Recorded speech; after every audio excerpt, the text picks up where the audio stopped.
ଭୁବନେଶ୍ୱର ଭାରତରତ୍ନ ଅଟଳ ବିହାରୀଙ୍କ ଭଳି ରାଜନେତା ଭାରତୀୟ ରାଜନୀତିରେ ବିରଳ।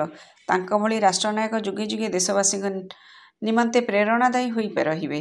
ଏଭଳି ଜଣେ ଉଜ୍ଜ୍ୱଳ ନକ୍ଷତ୍ରଙ୍କ ତ୍ୟାଗ, ନିଷ୍ଠା ଓ ଦେଶଭକ୍ତି ତଥା ରାଷ୍ଟ୍ର ନିର୍ମାଣରେ ଅବଦାନ ପ୍ରତି ସେ ଚିରସ୍ମରଣୀୟ ହୋଇ ରହିବେ ବୋଲି ଖାଦ୍ୟ ଯୋଗାଣ ଓ ଖାଉଟି କଲ୍ୟାଣ, ବିଜ୍ଞାନ ଓ ପ୍ରଯୁକ୍ତିବିଦ୍ୟା ମନ୍ତ୍ରୀ ଶ୍ରୀ କୃଷ୍ଣଚନ୍ଦ୍ର ପାତ୍ର କହିଛନ୍ତି।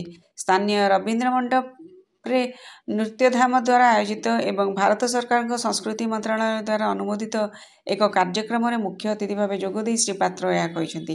ଏହି ଅବସରରେ ଅତିଥିମାନଙ୍କ ଦ୍ୱାରା ପୂର୍ବତନ ପ୍ରଧାନମନ୍ତ୍ରୀ ଭାରତ ରତ୍ନ ଶ୍ରୀ ଅଟଳ ବିହାରୀ ବାଜପେୟୀଙ୍କ ସ୍ମୃତିକୁ ଏକ ଭବ୍ୟ ଓ ହୃଦୟସ୍ପର୍ଶୀ ଶ୍ରଦ୍ଧାଞ୍ଜଳି ଅର୍ପଣ କରାଯାଇଛି। ଏହି ଦୁଇଦିନିଆ ଉତ୍ସବରେ ପ୍ରଥମ ଦିନରେ କାର୍ଯ୍ୟକ୍ରମ ଅଟଳ ନାମା ଆୟୋଜିତ ହେବା ସହ ଅଟଳଙ୍କ 100ତମ ଜନ୍ମ ବାର୍ଷିକୀ ପାଳନ କରିଥିଲେ।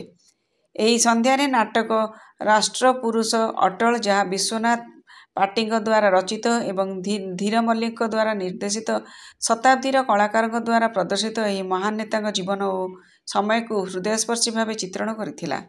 ଉକ୍ତ କାର୍ଯ୍ୟକ୍ରମରେ ସମାଜସେବୀ ଶ୍ରୀ ଜଗନ୍ନାଥ ପ୍ରଧାନ, ଓଡ଼ିଶୀ ନୃତ୍ୟଶିଳ୍ପୀ ଡକ୍ଟର ସ୍ନେହପ୍ରଭା ସାମନ୍ତରାୟ ଏବଂ ପଦ୍ମଶ୍ରୀ ଗୁରୁ ଶ୍ରୀ ଦୁର୍ଗାଚରଣ ରଣବୀର ଏବଂ ଆନ୍ଧ୍ରପ୍ରଦେଶର ପୂର୍ବତନ ରାଜ୍ୟପାଳ ବିଶ୍ୱଭୂଷଣ ହରିଚନ୍ଦନଙ୍କୁ ଶ୍ରୀ ଅଟଳ ବିହାରୀ ବାଜପେୟୀ ଜୀ ପୁରସ୍କାର ପ୍ରଦାନ କରାଯାଇଥିଲା। ଏହି ପୁରସ୍କାର ଭାରତ ଶାସ୍ତ୍ରୀୟ ନୃତ୍ୟ ପରମ୍ପରାକୁ ସଂରକ୍ଷଣ ଓ ପ୍ରୋତ୍ସାହନ କରିବାରେ ସେମାନଙ୍କର ଉଲ୍ଲେଖନୀୟ ଅବଦାନ ପାଇଁ ପ୍ରଦାନ କରାଯାଇଥିଲା, ଯାହା ଶ୍ରୀ ବାଜପେୟୀଙ୍କ ଦ୍ୱାରା ଗଭୀର ଭାବେ ମୂଲ୍ୟାୟନ କରାଯାଇଥିବା ସାଂସ୍କୃତିକ ଉତ୍କର୍ଷ ଓ ଜାତୀୟ ଗୌରବକୁ ପ୍ରତିଫଳିତ କରିଥିଲା। ଏହି କାର୍ଯ୍ୟକ୍ରମ ଶ୍ରୀ ଅଟଳ ବିହାରୀ ବାଜପେୟୀଙ୍କର ଏକ ପ୍ରଗତିଶୀଳ, ସମାବେଶୀ ଓ ଶକ୍ତିଶାଳୀ ଭାରତ ପାଇଁ ଦୀର୍ଘସ୍ଥାୟୀ ଦୃଷ୍ଟିକୋଣର ଏକ ଶକ୍ତିଶାଳୀ ସ୍ମାରକୀ ଭାବେ କାର୍ଯ୍ୟ କରିଥିଲା, ଯାହା ନୂତନ ପିଢ଼ିକୁ ତାଙ୍କ ଉତ୍ତରାଧିକାରୀଙ୍କୁ ଆଗକୁ ନେବା ପାଇଁ ପ୍ରେରଣା ଯୋଗାଇଛି। ସମୃଦ୍ଧ ଓଡ଼ିଶାରୁ ରଜତ ମହାପାତ୍ରଙ୍କ ରିପୋର୍ଟ।